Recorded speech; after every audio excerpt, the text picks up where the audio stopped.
સવારમાં જાગી તરત આ બધાને હાલતા કરી દીધા ને પકડી દીધા સીધા વાડીએ, બરોબર. તો મિત્રો આપણે લઈને નીકળી ગયા હતા બકરા લઈને, હું ને વિવેકભાઈ બંને જે છે એ વાડીએ જતા હતા, કારણ કે એમને સારવા માટે.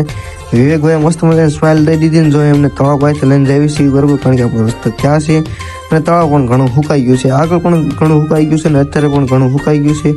વિવેકભાઈ આપણે હારે છે ને આપણું જવાનું છે બકરા સારવા માટે, બરોબર. તો આપણે જઈએ છીએ સીધા બકરા સારવા માટે, સીધા વાડીએ.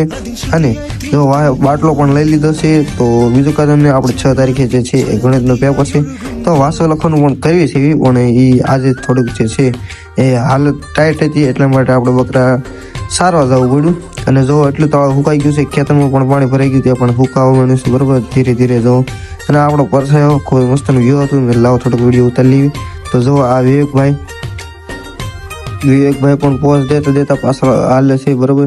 અને બકરાને લઈને જાય છે. તો જો સમાઈ ગયા પાછા. અને પછી જે છે આપણે બકરા સારતા હતા નાળાભાઈ નેરામાં.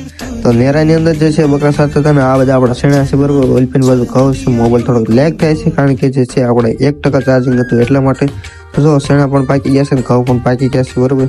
જ્યારે હલર લેવાનું થાય ત્યારે તમને વિડીયો દેખાડીશ. તો જો ગાડી લઈને આપણે નીકળી ગયા છીએ, કારણ કે પપ્પા જે છે બકરા પાસે આવી ગયા હતા. તો અહીંયા મિની વ્લોગને પૂરો કરીએ છીએ. લાઈક, શેર અને સબસ્ક્રાઈબ કરવાનું ભૂલતા નહીં. ઇન્સ્ટાગ્રામ ઉપર ફોલો કરી લેજો.